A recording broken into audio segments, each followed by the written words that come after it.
La Turquie en proie à une inflation galopante. 70% sur un an en avril selon les chiffres officiels.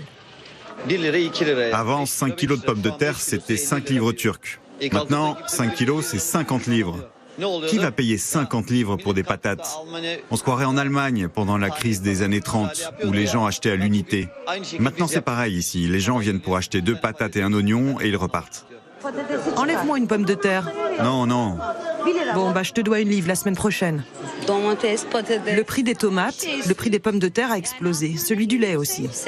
Absolument tout a augmenté. Avant, on s'en sortait juste avec le salaire de mon mari, mais maintenant, moi aussi, je travaille pour apporter un peu d'argent au foyer. On n'arrive plus à finir les mois. En cause, la politique monétaire menée par Recep Tayyip Erdogan, mais aussi la guerre en Ukraine. En plus du prix de l'alimentation, les prix de l'énergie ont bondi, plus 125% pour l'électricité depuis janvier. Résultat, la classe moyenne elle aussi est touchée. Un contexte national et international qui pèse sur un secteur en particulier, le tourisme. Sur la côte sud, les hôtels attendent désespérément les vacanciers.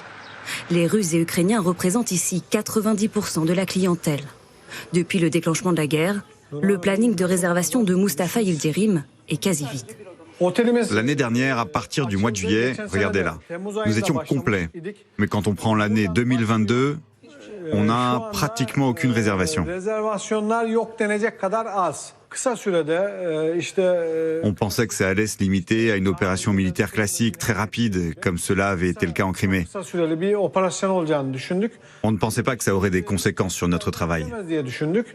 On ne s'est pas trop inquiété, mais les choses ont fini par prendre un tour dramatique. Aujourd'hui, nous sommes beaucoup plus inquiets.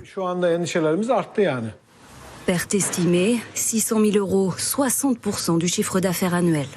Alors pour Mustafa, la solution est simple.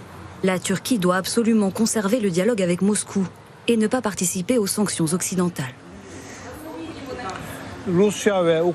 La Russie et l'Ukraine sont tous les deux nos voisins. Nous sommes amis avec les deux, nous commerçons avec les deux, nous avons des touristes qui viennent de ces deux pays, des amis dans ces deux pays. Nous ne pouvons pas renoncer à l'un ou à l'autre. Donc je pense que la position de la Turquie est la bonne, à la fois pour protéger le secteur du tourisme et pour négocier avec Moscou au nom des Européens. Les pertes annoncées pour le secteur pourraient enfoncer encore un peu plus le pays dans la crise économique et fragiliser davantage Recep Tayyip Erdogan à 1 an de la prochaine élection présidentielle dans le pays. Sergueï Lavrov accueillit chaleureusement, et c'est de plus en plus rare. Le chef de la diplomatie russe s'est entretenu aujourd'hui avec son homologue turc à Ankara. En jeu, la mise en place de corridors alimentaires en mer Noire pour exporter les céréales ukrainiennes. Nous sommes prêts à assurer la sécurité des navires qui quittent les ports ukrainiens et se dirigent vers les détroits. Nous sommes prêts à le faire en coopération avec nos collègues turcs.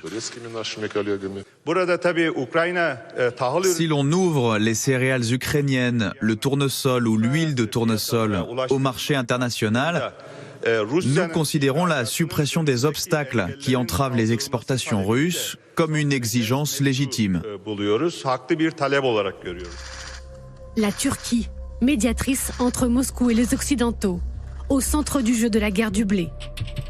C'est elle qui détient en partie les clés de la mer Noire. Depuis 1936, elle contrôle l'accès des détroits du Bosphore et des Dardanelles, porte d'entrée et de sortie de ce carrefour maritime. Des ports d'Odessa, de Mykolaiv, Kherson et Mariupol, aujourd'hui sous blocus russe, transitent normalement 95% des exportations de grains ukrainiens. Mais depuis le début des hostilités, tout est à l'arrêt. Impossible d'acheminer à l'étranger les récoltes de blé, d'orge et de maïs. Actuellement, entre 20 et 25 millions de tonnes de céréales sont bloquées. Et cet automne, ce chiffre pourrait aller jusqu'à 75 millions de tonnes. Une situation qui inquiète, bien au-delà des frontières de l'Ukraine. Avec le spectre d'une crise alimentaire mondiale, en premier lieu au Moyen-Orient et en Afrique. Face au risque de pénurie, les initiatives diplomatiques se multiplient.